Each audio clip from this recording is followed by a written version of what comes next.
Enjoyed that a little too much. Since we're in the spirit of keeping it real, I was with you about the rent because I'm not worried about it because you won't get it when you get it. You're going to get it on the 1st, you're going to get it on the 16th. But when you said I ain't worried about the money I spent, I stopped because I actually ain't worried.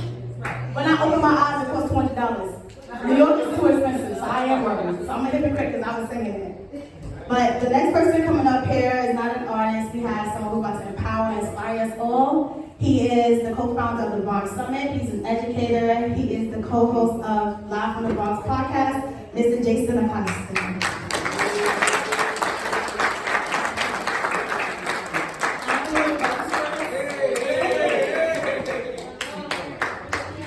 Yo, y'all hear me? Yeah. Yo, shout out to all of y'all, all the artists, all the poets. Y'all are killing it. Y'all are doing it, man. Much appreciation for y'all. I ain't worried about the service. Hey. So my name is Jason Acosta, and I'm actually from the Bronx. So shout out to anybody in here who might be from the Bronx. Let's get it, Okay. And before I even, jump into what I want to share and talk about, the first thing I want to do is just give a shout out to Donald. Yes, clap it over me.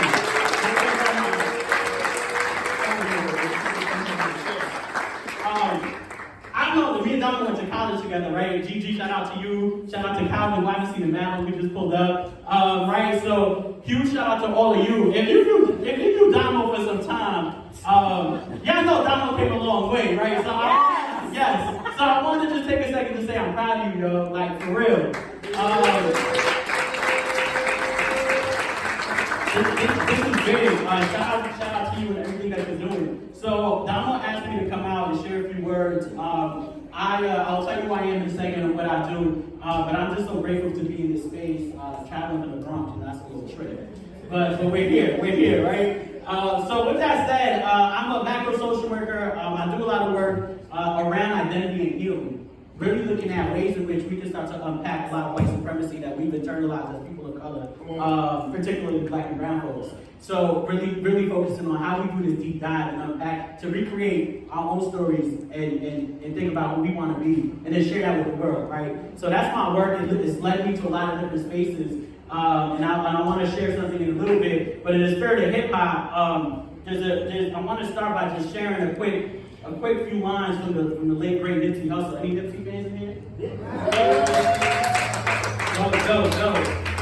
And this is going to be just the framing for what I want to talk about for the next few minutes. I won't be up here long. So it goes like this. I don't want your love. It's not why I make music. I told myself back then that I would do this.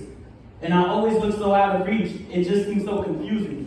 That I felt my place in life, a young Black man, it seemed so useless. That I don't want no help. Just let me suffer through this. The world would not know Jesus Christ if there was never Judas. So I know you know the words, right? This comes from Bigger Than Life, which is a Nipsey Hussle song that he wrote back in 2010, 2011. The reason I started with this is because just in those few lines, he shared so much. Why is it? He was probably in his mid to late 20s during that time, right? Why is it that he feels like his life is useless? Why does it feel that he doesn't need help? Yo, let me suffer through this, right? And when we think about that, that is the story of a lot of us as young men, Black and brown men, who grew up in similar communities to here, to the South Bronx, etc., right? We don't always know what it's like to share what's on our mind, to express ourselves and say what's going on. Sometimes we turn to music and other art forms to do that. And so it's important for us as we think about stopping the violence today to figure out how we can reach back to those in our community who are still thinking that way and don't feel like they have that outlet. Right? So Don was saying, hey, let's put this event together to bring the community out. It's so powerful, not just because we get to create a space that hear dope artists and connect with each other, but the theme and the message is just as important.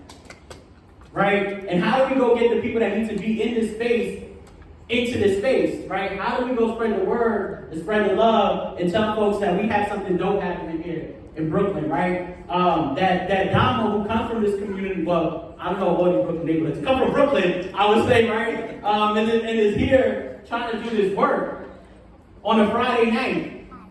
There's a lot of power in that. And so I think it's important as we continue to find success in whatever industry we're in, whatever it is that we're doing, that you come back and find the next person. So I want to share this next few lines in that same verse that's going to touch on this. So life is what you make it. I hope you make a movement. Hope your opportunity survives the opportunist. Hoping as you walk across the sand, you see my shoe print. And you follow till it changes your life. It's all in evolution. And I hope you find your passion, because I found mine in this music. But I hope it's not material, because that's all an illusion. And they all in collusion. This racist institution double standard acting like they're not the reason that we ruthless. That's Nipsey work, not mine, right? So think about this. He's starting off in the same first verse, talking about feeling useless, and then continues a few lines later to say that these racist institutions are the reason that we're ruthless. So we already know that white America has already waged a war against black and brown folks, right? At the same time, we've internalized a lot of what it is they want us to believe, which unfortunately results in killing, it results in stealing and competing with each other in a negative way, right? So why are we making this a lot easier for white America?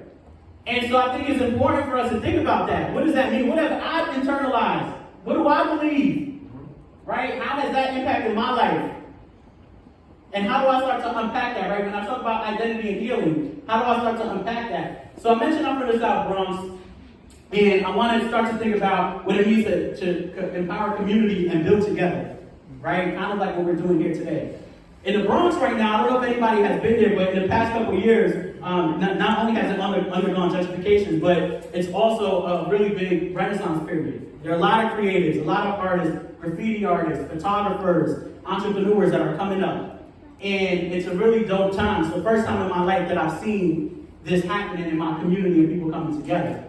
And I'm saying all this to say, one of the things that we started to think about from Live from the Bronx, you mentioned I have a podcast, we're turning this into a creative brand, is like how do we start to bring the community together to learn about all the dope things that people are doing, right? We started the Bronx Summit, which was a summit to bring creators and influencers from the Bronx, all people of color, together so that they can share their stories with the rest of the Bronx community so that they know how to take their next steps in the creative industry. If you're a dope artist, what does it mean to be an artist? Come back and share that with somebody, right? And all my work has really focused around that, around this. And now we're looking at hip-hop therapy, right? Today what we saw was a lot of that, us sharing stories, us sharing what's on our mind, what we've been through, right? Some love stories, right, etc. And so all of that is based on our experience. But once you share that information, what do you do with it?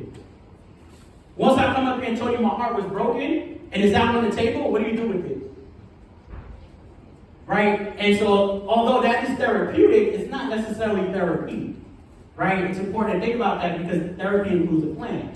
And so when we're introducing hip-hop therapy, which is not new, you've probably been around since the early 90s, but we don't go to school to learn about that, right?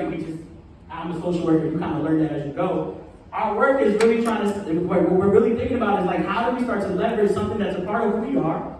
We grew up in hip-hop, right? Whether you're an artist or not, that it influences the way you dress, the way you talk, the way you move, the way you build community. And how do we start to leverage that and think about how we can start to work with young people in the community who may not be thinking about therapy, right? Who may not be thinking about their mental health. But we're saying, yo, you love music, you love Nipsey Hussle, boom, we're gonna break this down, and we're gonna create a plan to start addressing your trauma. Because we normalize what we go through in our communities, right? It was normal every day for me to go through metal detectors and see police officers in my school, and outside of my school. It was normal for people to get shot, and for me to have to figure out what neighborhood I can't walk through, even though I'm not gonna be. Right? I'm just like, yo, I can't go to that store. I go to the one on this side, right? And I ain't got nothing to do with anything. So as we think about that, we normalize that, we internalize that, it impacts us in the long run, and then it affects your relationships and everything that you do moving beyond that if you don't address it. So this hip hop therapy work we're doing, we're hoping to really look at how we can start to pilot 2 programs in foster care agencies right now. That's my story. I grew up in foster care. And so as we're doing that work, is really to try to figure out, like, we already know that therapy doesn't include or center people of color. It's all based in Eurocentric ideology, just like school is. So we know why people get up and they go to school like, yo, this is whack. It wasn't meant for you. You were never centered in that or thought about. Doesn't mean that you shouldn't go, but the point is, right, how do we start to kind of shift the way that we do things so that it is inclusive of you, right, in us. And so that's the work. And so as I start to kind of come to an end, I think what my message here is, yo, just come back to the community and figure out how you can get the next Damo, right? Get the next artist, get the next person, so that we can start to recreate what this all looks like. And at the same time, we don't gotta compete. My brother right here, Hayes on Hayes, he said, yo, I wanna work with all of y'all. Right? I wanna work with all of y'all. So there's a role for everybody. I'm not a rapper, but I know hip hop therapy.